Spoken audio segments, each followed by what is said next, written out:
Bom dia, primeira série. Iniciando a gravação da nossa aula de hoje, dia 27 de agosto, aula de língua portuguesa, revisão sobre classe de palavras. Iremos iniciar o conteúdo que se encontra na apostila 3, página 51. Para início de conversa, classe de palavras é um conteúdo que vocês já estudaram. É um conteúdo que vem sendo estudado, na verdade, durante todo o ensino fundamental. Então, a gente vai ramificando, vamos dizer assim, né? Começamos pelo sujeito, daí a gente puxa para o estudo do artigo, daí a gente vai estudando o adjetivo, sempre ramificando as características, as classificações e as demais classes de palavras que se unem a elas.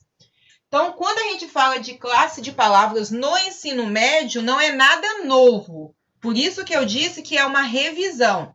Nós vamos estar relembrando as funções das classes de palavras, quais são, hoje, de uma forma geral, identificando, observando a funcionalidade de cada uma delas dentro da construção das orações.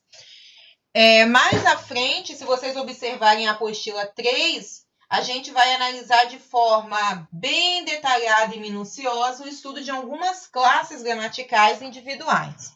Então, para hoje, nós vamos relembrar aqui quais são, quantas são e como elas se estruturam na organização frasal. Então, classe de palavras. O que é? É o nome dado aos conjuntos que classificam uma palavra, fundamentando-se na sua estrutura sintática e morfológica. Basicamente, eu digo que o estudo da morfologia dentro da língua portuguesa é o estudo dessas classes de palavras. Morfologicamente, nós identificamos 10 classes de palavras: substantivo, artigo, adjetivo, pronome, numeral. Verbo, advérbio, preposição, conjunção e interjeição. Vale destacar ainda que quando nós falamos de estrutura sintática e morfológica, morfologia é o estudo dessas palavras individualmente. Por exemplo, eu sei que casa é um substantivo. Eu sei que bonita é um adjetivo. Então, eu estou analisando morfologicamente essas estruturas, individualmente, o que cada palavra simboliza, né? A classificação em classes. Quando eu tenho uma estrutura organizada, uma oração, um período, eu passo para análise sintática. Quando eu digo a casa é bonita, eu sei que o a é um artigo, casa é um substantivo, é um verbo, bonita é um adjetivo. Essa é a análise morfológica. Sintaticamente, eu tenho a casa funcionando como sujeito e é bonita funcionando como predicado. Então, é só para vocês estarem observando que a análise sintática trabalha com a relação entre essas classes gramaticais, unindo uma a outra para formarmos o que a gente conhece aí de sujeito, predicado, predicativo, complemento verbal, complemento nominal e assim sucessivamente. Enquanto a análise morfológica analisa, esmiuça, vamos dizer assim, a formação de uma oração palavrinha por palavrinha. Então, a gente vai estar analisando qual o significado, qual a relação de cada palavra dentro de uma oração. Outro aspecto a ser destacado também é que nós dividimos as 10 classes de palavras em 2 blocos.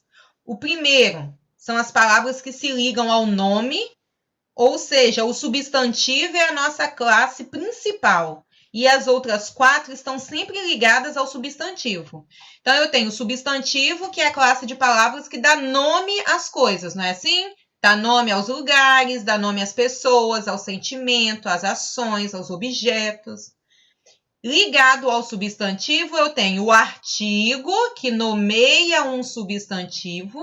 Por exemplo, casa é um substantivo. Eu posso dizer a casa, uma casa. Então, eu usei o artigo para determinar o meu substantivo. Quando eu digo a casa, é uma casa específica. Quando eu digo uma casa, é uma casa qualquer. Portanto, é um artigo indefinido. Partindo ainda do substantivo casa, eu posso dizer a casa bonita, e agora eu acrescentei ao substantivo casa o adjetivo bonita. Então, eu relacionei a caracterização, que é o adjetivo, ao meu substantivo.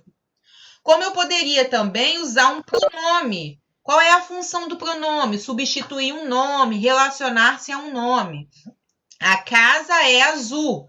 Ela foi pintada por João. Ela está se referindo ao substantivo casa. Então, eu relacionei o pronome, que é a substituição do nome, a esse substantivo. E posso ainda relacionar o substantivo à classe de palavras chamada numeral, porque eu poderia dizer umas casas, duas casas, né? E aí, quando eu digo uma casa, eu estou contando, ou poderia também estar dando a ideia de pronome indefinido, porque eu poderia dizer uma casa só foi pintada. Como poderia dizer, umas casas foram pintadas. Agora eu tenho que estar atento para o fato de que umas está simbolizando para mim algumas, no sentido de artigo, enquanto uma casa pode também identificar a quantidade. Então, o dobro de pessoas apareceu. 2 casas foram pintadas. Então, todos esses elementos que nós identificamos, o artigo, o adjetivo, o pronome e o numeral, são classes de palavras que estão intimamente, vamos dizer assim, ligados a um nome. Esse nome é para a gente um substantivo. Ficou claro, pessoal, isso aí? Deu para entender essa relação das 5 primeiras classes de palavras que relacionam-se ao nome? Ok? Dá um ok aqui para mim se estão acompanhando, se está tudo bem. Então, olha só. Vale destacar que se as 5 primeiras estão voltadas para o nome, as outras 5 estão voltadas para o verbo. Então, eu tenho, no primeiro bloco, o substantivo funcionando como a classe principal. E no segundo, o verbo funcionando como a classe principal. Por quê? O verbo ele identifica para mim, diz para mim se a frase está demonstrando uma ação, um estado, um fenômeno da natureza. E eu vou ligar, unir intimamente a esse verbo um advérbio, que é o elemento modificador da ação verbal. Por exemplo, Arthur chegou. Arthur chegou tarde. Então, esse tarde que apareceu para mim, ele é um advérbio. E ele está ligando-se ao verbo chegou para mostrar que Arthur não só chegou, mas teve um momento em que Arthur chegou. Então, eu estou determinando aí uma circunstância de tempo. Eu tenho a preposição, que também se une ao verbo, para unir elementos de uma mesma oração. Arthur chegou de carro. Arthur chegou de ônibus. Então, esse de que aparece aí, ele funciona para a gente como uma preposição, que une o verbo ao seu complemento. Ok, Débora? Eu tenho a presença da conjunção, que funciona para a gente como uma classe de palavras, que une 2 orações. Retomando aqui, a preposição, ela une partes de uma mesma oração, como Arthur chegou de carro. A conjunção, ela une 2 orações diferentes. Arthur chegou de carro e trouxe uma bola. Esse e que apareceu aí, ele deu continuidade à primeira ação. Arthur fez 2 coisas, ele chegou e ele trouxe a bola. Então, a conjunção, ela funciona como um elemento para unir 2 ou mais orações. E a última classe de palavras é a interjeição, que nós já até estudamos, que é aquela classe de palavras que funciona identificando uma expressão, uma emoção, um sentimento, né? Quando eu digo, nossa, ó, vixe, oba, olá, expressam para mim certas emoções, sentimentos, que querendo ou não estão implícitas, vamos dizer assim, dentro de uma ação verbal. Quando eu digo ó, por que eu disse um ó? Porque alguma coisa me causou espanto. Quando eu digo nossa, algo me deixou assustada. Então, implicitamente, há uma ação verbal que é demonstrada aí e provoca essas emoções. Então, toda vez que a gente pensar em classe de palavras, a gente precisa ter bem nítido essas divisões. As 5 primeiras relacionam-se intimamente focadas na ideia de um nome, vamos dizer assim, substantivo, artigo, adjetivo, pronome, numeral. E as outras 5 estão ligadas aí à questão do verbo, à ação da oração, que são verbos, advérbio, preposição, conjunção e interjeição. Até aqui, ok, pessoal? Dentro dessas divisões aí de classe de palavras, a gente ainda precisa estar atento para o fato de que algumas são variáveis e algumas são invariáveis.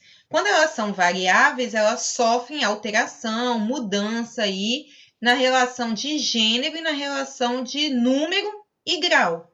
Então, eu tenho palavras que são invariáveis, que são aquelas que permanecem iguais, independente de estarem sendo usadas no plural, no singular, no masculino, no feminino. Por exemplo, vou voltar ao mesmo exemplo de Arthur veio de carro. De é uma preposição. Eu não digo Arthur veio des carros. Só porque carro está no plural, a preposição também vai para o plural. Não, não existe. A preposição é uma classe invariável.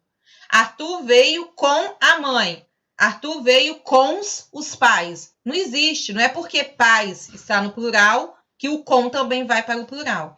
Então, algumas classes de palavras não sofrem alteração. Elas são invariáveis. Outras, por sua vez, sofrem essa mudança de gênero, de número, né? Como o verbo, o adjetivo, o pronome, o artigo, o substantivo, o numeral. E as invariáveis são as preposições, conjunções, advérbios e interjeições. Por exemplo, Arthur chegou tarde. Os meninos chegaram tardes. Não existe tarde funcionando como advérbio no plural. O des faz referência... O des... Não entendi, Arthur, qual é a pergunta? O des faz referência a ele. Quando eu digo Arthur... Arthur chegou de carro, é isso? O de, ele funciona como uma ligação entre o verbo chegar e o seu complemento. O Arthur chegou como? De carro. Então, esse de aí, ele está relacionando-se ao carro, não é isso? A forma como ele chegou. Como Arthur chegou? De carro. Ok, Arthur? Esse de aí relaciona-se ao que você colocou aí, ao elemento carro, certinho.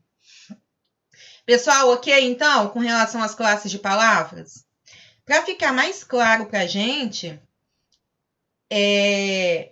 tem que observar ainda que uma mesma palavrinha, ela pode alterar-se morfologicamente. E aí eu trouxe um exemplo aqui bem claro para vocês. A palavra é clara, né? Para vocês observarem como que a mesma palavra possui classificação morfológica diferente. Eu digo assim, ó, Clara, deixa eu só te puxar aqui. Clara é uma excelente arquiteta. A palavra clara aqui funciona para mim como um substantivo próprio. Eu usei para nomear uma pessoa, alguém do qual eu quero dar uma informação. Então, aqui, clara é um substantivo próprio. Quando eu digo pintei a parede de cor clara, agora a palavra clara é um adjetivo. Ele está caracterizando para mim a cor que eu escolhi para pintar a parede. Então, clara é uma característica da palavra cor. Quando eu digo a clara do ovo está estranha, clara agora é também um substantivo. Só que ele não é mais um substantivo simples como da primeira oração. Um substantivo próprio, perdão, como da primeira oração. Agora é um substantivo simples. Clara do ovo. Ela falou clara e objetivamente.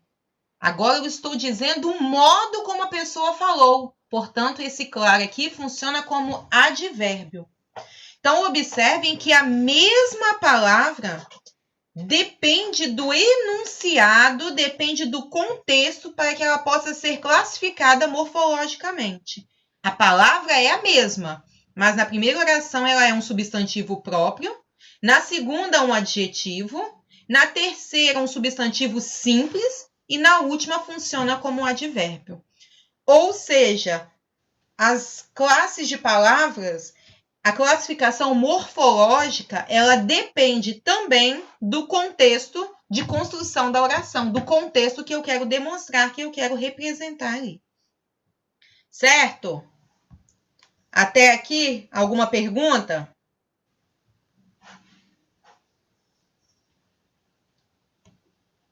Ok. Então, para a gente fazer um exercício bem bacana, para a gente estar relembrando aí as classes de palavras, eu trouxe para vocês aqui 4 orações. E nós vamos identificar as classes de palavras dentro de cada oração. Essa é uma atividade que a gente vai estar fazendo algumas vezes daqui para frente, porque a gente precisa analisar como que essas palavras organizam-se na construção da oração e são classificadas morfologicamente. Então, o primeiro exemplo. A bela menina saiu assustada da reunião. A, artigo. Bela, adjetivo. Menina, substantivo. Só para ficar mais claro, o meu referente aqui é o nome, que é menina. Então, é o meu substantivo. Junto com o substantivo, eu tenho um artigo, que é o a, para dizer a menina, e eu tenho bela, que é um adjetivo. Depois eu tenho saiu, que é um verbo. Assustada, o modo como a pessoa saiu. Portanto, assustada é um advérbio. Da é uma preposição. E reunião, substantivo. Então, eu fiz toda a análise morfológica da oração. Ah, mas eu não posso dizer que assustada é um adjetivo? Pode, mas nesse contexto aqui, assustada está caracterizando o verbo. Se eu dissesse assim, a menina assustada saiu da reunião. Assustada seria um adjetivo. Como eu disse, a menina saiu assustada. Assustada está dizendo para mim o modo como a menina saiu. Portanto, deixa de ser adjetivo e passa a ser um advérbio. Mas um detalhe a ser observado. A ordem dos elementos na oração também altera a classificação morfológica. Ficou claro para todo mundo a primeira oração?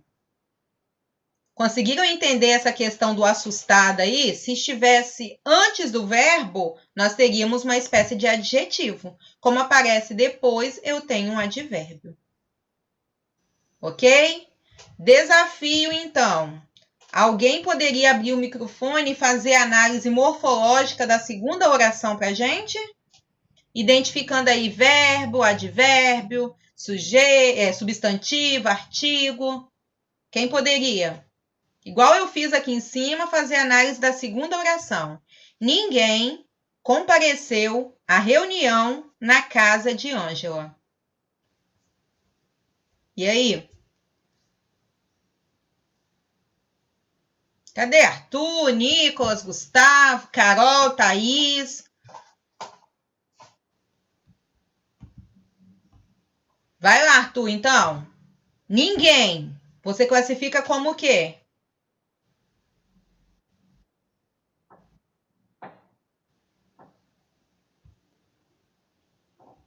Arthur? Se você está digitando, não está aparecendo nada para mim, tá?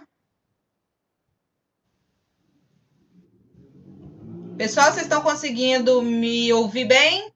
Travou aí para alguém alguma coisa? Ok para todo mundo? Tá normal? Beleza, eu vou continuar porque travou aqui, eu não consegui ouvir. Continuando então. Ninguém.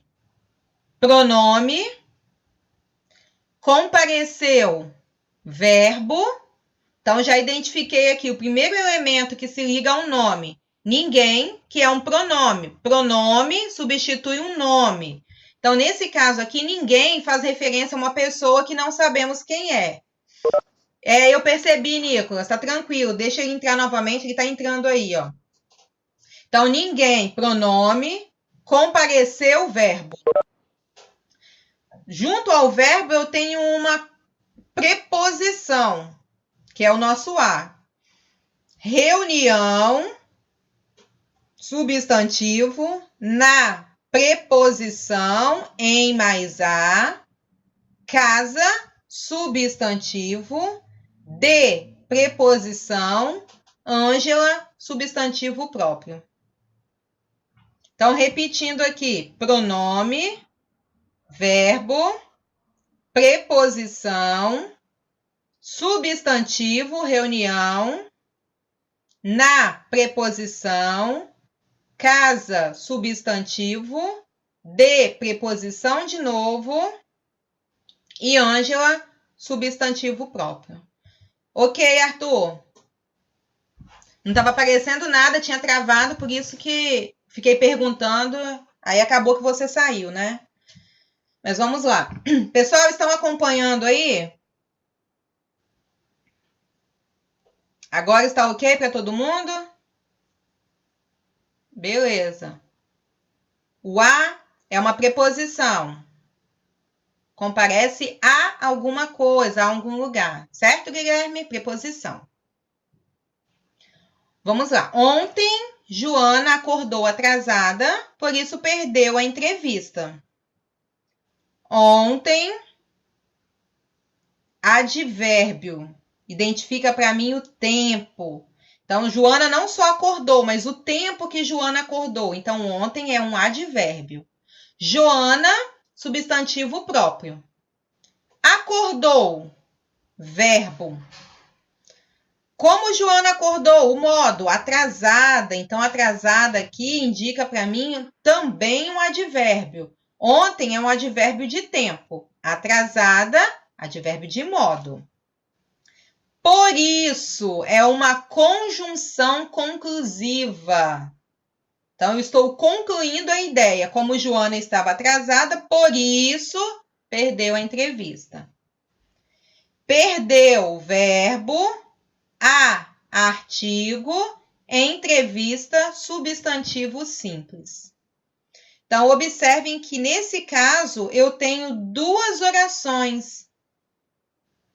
É um período composto. Qual que você achou que era a preposição, Carol? Esse azinho?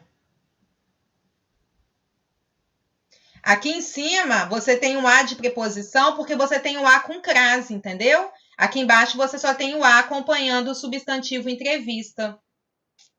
Beleza. Minha amiga viajou sozinha e estava muito animada.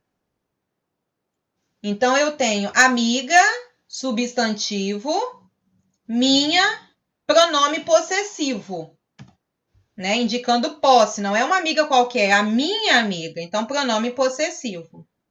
Viajou, verbo.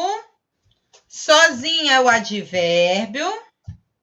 E conjunção, unindo aqui duas orações, ó, primeiro verbo, segundo verbo. Então, é uma conjunção. Estava, verbo. Muito, advérbio de intensidade.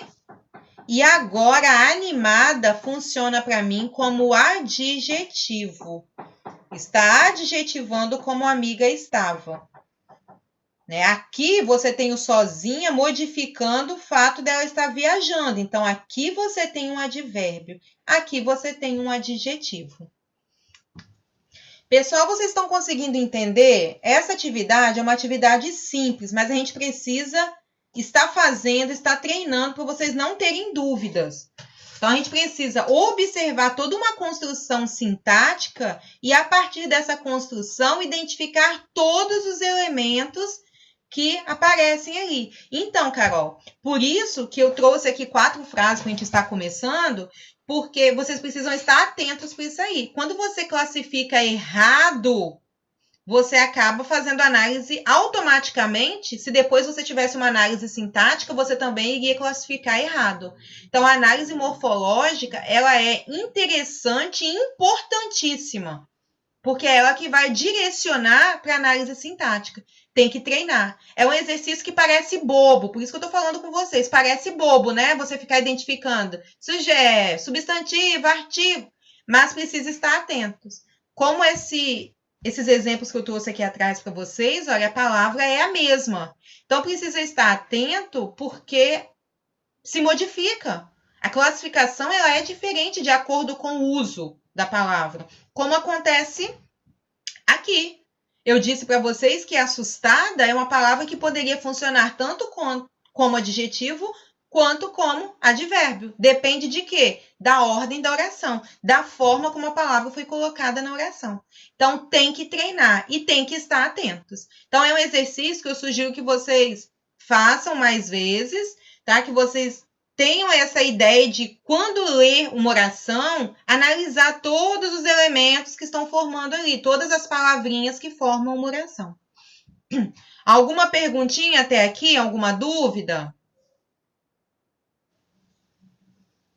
Depois, se vocês quiserem, eu posso estar enviando para vocês esses slides, até mesmo porque tem esses comentários aqui atrás, né? E para vocês estarem treinando em cima dessas orações aí novamente, para estarem relembrando como fazer essa análise morfológica, tá? Então, vamos lá. Apostila, página 51, nós temos um texto aí, que foi escrito em 1984, entretanto, é um texto bem atual. Para quem leu, deve ter observado que parece que o texto foi escrito hoje, né, nos nossos dias, com a nossa realidade. Então, acompanhe aí comigo. A implosão da mentira, ou o episódio Rio Centro. O episódio Rio Centro foi um episódio acontecido em 1977, no Rio de Janeiro, quando houve uma explosão de uma bomba e um grupo de policiais, na verdade, tinha planejado essa explosão para poder culpar um outro grupo de rebeldes, né? Esse grupo de militares, eles organizaram esse atentado para pôr a culpa em um grupo de rebeldes. Era uma época ali de questões políticas, de ditadura militar, então havia toda uma necessidade de culpar alguém por aquilo que estava acontecendo no país. Então, o poema ele faz essa referência histórica, o episódio Rio Centro, ou a implosão da mentira. Mentiram-me. Mentiram-me hoje e hoje mentem novamente. Mentem de corpo e alma completamente. E mentem de maneira tão pungente que acho que mentem sinceramente. Mentem, sobretudo, impunemente. Não mentem tristes. Alegremente mentem. Observem aqui que ele dividiu a palavra impunemente, que seria um advérbio, para impune, adjetivo, e mente, que é um verbo. Então, impunemente, ou seja, mente de forma impune. Então, ele dividiu a palavra para mostrar para a gente como que as classes gramaticais são diferentes. Mentem tão nacionalmente que acham que, mentindo história fora, vão enganar a morte eternamente.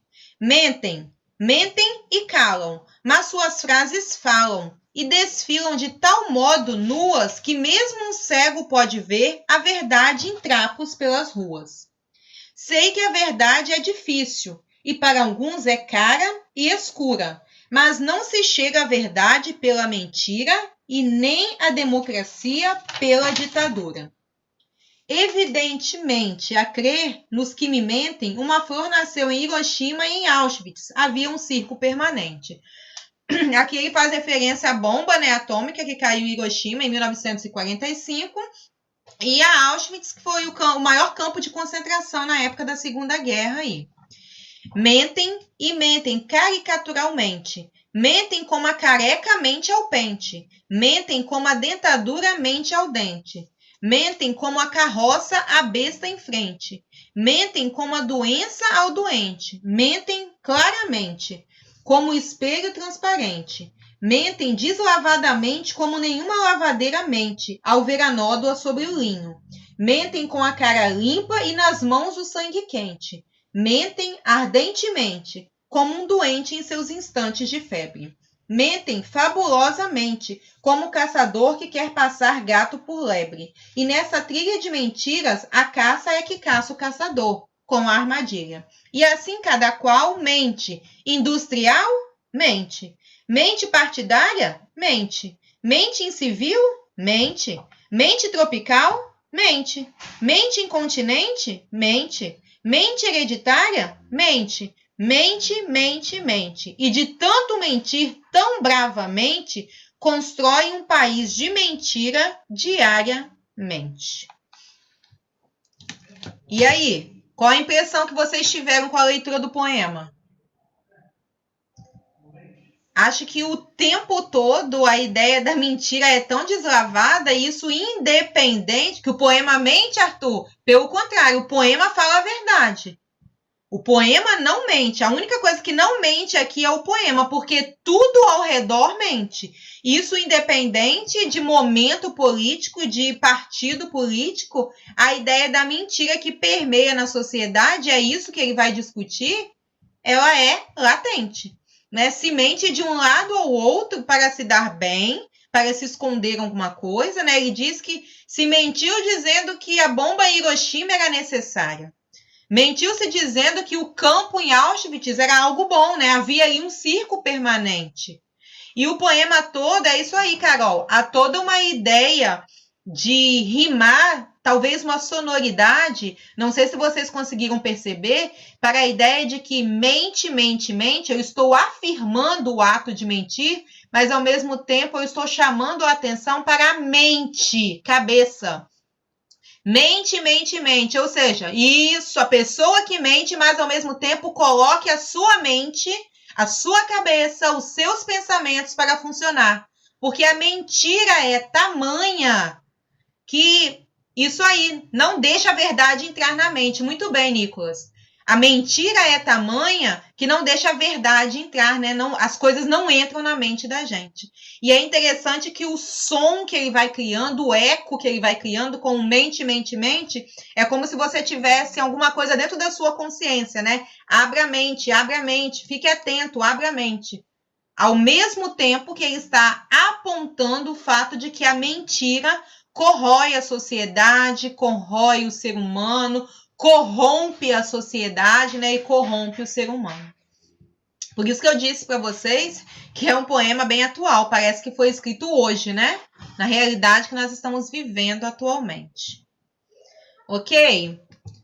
Nós temos mais uns minutinhos aí? Vamos lá. Sobre o poema A Implosão da Mentira, é correto afirmar que os versos mentiram-me ontem, hoje mentem novamente, mentem, são uma referência direta aos militares que mentiram a respeito do atentado no Rio Centro. Eu não diria que só os militares, mas no geral há uma ideia da mentira, né? O eu lírico não esclarece quem mentiu, mas é possível inferir pelo contexto que se refere ao governo militar que procurou ocultar os responsáveis pelo atentado. Letra B, então, isso aí, Arthur, não está específico na letra A, mas na letra B ele disse que alguém mentiu e que tentou se esconder ali. Então, a letra B é a nossa resposta. As demais diz que o eu lírico acredita nas mentiras que ouve porque elas são ditas de forma pungente e sincera, e por esse motivo ele procura reproduzi-las e divulgá-las. Ao contrário, ele chama atenção para o excesso de mentiras. Ele não quer acreditar, ele quer que as pessoas abram a mente para identificar as mentiras. Na letra D, diz que o poema faz uma exaltação à mentira, destacando sua importância na construção do país. Nesse sentido, é atual. Nem precisa continuar, né, gente? Em momento nenhum ele exalta a mentira. O eu lírico explica as mentiras que ouviu, procurando questioná-las e apresenta argumentos a favor da verdade. Ele não questiona as mentiras, ele chama a atenção, ele pontua todas as mentiras. E ele não busca explicar. Ele apenas pontua, porque quando ele chama a atenção da população, mente, mente, mente, né? Abre a sua mente, o que ele quer é que o próprio povo, as próprias pessoas, né? A sociedade questione as tais verdades que lhes são colocadas. Então, letra B. Observe o termo destacado nos versos e assinale a alternativa correta. Mentem deslavadamente como nenhuma lavadeira mente. Então, aqui ele destacou para a gente mente, e ele diz o seguinte: o termo destacado é um sufixo, assim como ocorre em ao doente mente claramente. Nesse caso aqui, mente classifica-se como o quê, pessoal? Não é sufixo, é o quê? Como vocês classificariam morfologicamente a palavra mente? Como nenhuma lavadeira mente. Na palavra deslavadamente, aqui em cima, correto, Júlia. Na palavra deslavadamente, mente é um sufixo. Mas aqui embaixo, a lavadeira mente é um verbo. Indica uma ação. Então, eu tenho aqui, ó, letra C. Nesse caso, o termo destacado refere-se exclusivamente à terceira pessoa do singular do verbo. É como se eu dissesse ele mente. Então, a terceira pessoa do singular do verbo mentir no presente do indicativo. Eu não diria que dá vida, Arthur, mas indica a ação, porque a função do verbo é essa, indicar uma ação, um estado, né, ou até mesmo um fenômeno da natureza. Nesse caso aqui, eu indiquei a ação da lavadeira. A lavadeira mente, ou nenhuma lavadeira mente. Ok, pessoal? Então, letra C aqui. Questão 3. Leia estes versos e observe os termos sublinhados. E assim cada qual mente, industrial, mente. Olha só como ele chama atenção aqui. Nesse primeiro caso, mente vem do verbo mentir. No segundo, o verbo mentir ou o sufixo do advérbio mente, que significa a maneira, como ele mente. Mente de modo, de maneira, industrialmente. Então, novamente, eu vi, Gustavo. Obrigada, tá? Já vou concluir aqui. No primeiro caso, mente é verbo e no segundo é advérbio, né? Funciona como um sufixo modificando a palavra industrial. Então, eu vou assinalar aqui, ó. O primeiro mente é uma forma verbal de mentir, em que o eu lírico se refere nesse verso a uma maneira de proferir mentiras. Então, podem marcar essa. Eu já vou para as afirmações, tá? Eu tenho a terceira afirmação, o segundo mente é um sufixo da palavra anterior e se refere ao modo como se sente. Industrialmente, que significa em larga escala ou no modo industrial.